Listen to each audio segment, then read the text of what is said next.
Ko'p eranlar yig'lamoqdan topdi murod, necha osi duosidan topdi najot. Yaxshi bilsang ko'z yoshidir obi hayot, yig'lab yurgil ko'z yoshini riyosi yo'q. Shuni da bilmen gerekir ki, geçmişte birçok erenler, Allah'ın dostları, gözyaşı nimetinden dolayı amaçlarına ulaştılar. Aynı zamanda birçok asi ve günahkar da gözyaşı ile yaptığı dua ve ilticalar neticesinde necat buldular. Yani felaha kavuştular. İyi bilmek gerekir ki gözyaşı aslında ab-ı hayattır. Demek ki sen de her zaman ağla. Gözyaşı dökmede asla gösteriş yoktur. 7000 yıl ul azazil taat kıldı. Mağrur bolup taatiga hava kıldı. Riyo qilib dargohidan mardud bo'ldi. Yig'lab yurgil ko'z yoshini riyosi yo'q. Ahmed Yesevi şöyle diyor. Azazil yani şeytan, iblis 7000 yıl taat etti, ibadet etti. Ama yaptığı bu ibadetlerine mağrur olup nefsi hevaya kapıldı. Riyadan dolayı dergahından kovuldu.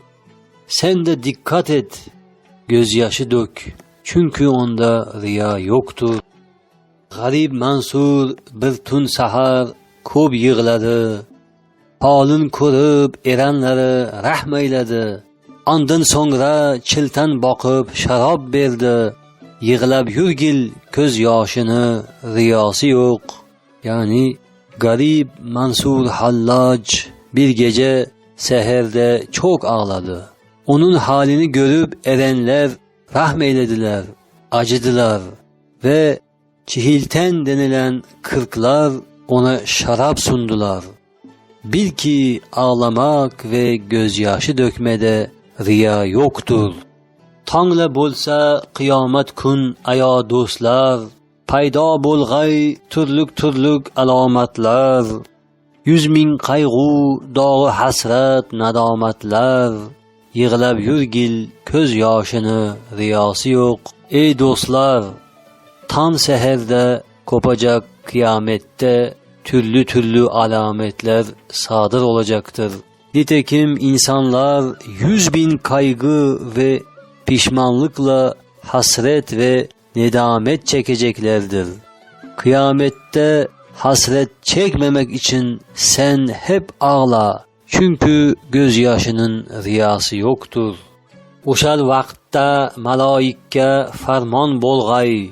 Avval oxir barcha xalqni hozir qilg'ay. Bir-birini yaxshi yomon holin so'rg'ay. Yig'lab yurgil ko'z yoshini riyosi yo'q. Yani işte o vakitte Hak Teala fermanıyla melekler evvel ahir bütün insanları hazır ederler. Cenab-ı Hak iyi kötü her birinin hal hatırını sorar. Onun için dünya hayatındayken ağlamak gerekir. Çünkü gözyaşında riya olmaz. Avval boshlab xos qullardan ulamoni, olib kelgay dargohiga ushbularni. Tangrim degay olib kelgan tuhfang qani, yig'lab yurgil ko'z yoshini riyosi yo'q. Ahmed Yesevi burada şöyle demektedir. İlk önce has kullardan olan ulemadan hesap sorar kıyamette Allah Teala.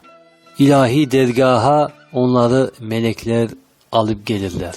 Tanrı Teala, ey ulema kulum bana ne gibi hediye getirdin diye sorar. Onun için ağla, gözyaşının riyası yoktur ey derviş. Tinmay yürüp olimlardan ilim o'rgandik. Har ne bilgan ilmimizga amal qildik.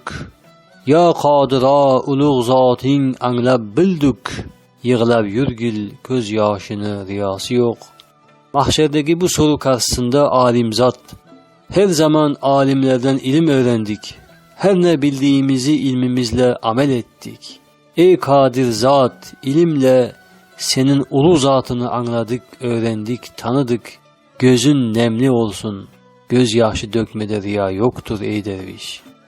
Derler. Allah aydı, benden bunu yalgan ayding. Qachon beni rizom uchun ilm o'rganding. Yotsang tursang hozir erdim, har ish qilding. Yig'lab yurgil ko'z yoshini riyosi yo'q. Allah Celle Celaluhu ulema, alim zatların bu cevabı karşısında şöyle demektedir. Kulum, bana yalan söyledin. Sen ne zaman benim rızamı gözeterek ilim öğrendin ki? Halbuki yattığında, kalktığında hep ben yanında hazırdım. Ama sen her bildiğin işi yaptın. Evet dervişler, diyor Ahmet Yesevi, bundan dolayı gözyaşlarını bol bol dökün ki, çünkü gözyaşında gösteriş yoktur. Aytıp evdin, ilm o'rganib ulug' bolsam, xalq içinde ancha izzat hurmat ko'rsam, dunyo yig'ib yesam ichsam, o'ynab kulsam, yig'lab yurgil ko'z yoshini riyosi yo'q. Allah Celle Celaluhu yine konuşmasında devam ediyor. Sen ilim öğrenip büyük olsam, halkın içinde izzet hürmet görsem, dünyalık yığıp yesem içsem, oynayıp gülsem derdin.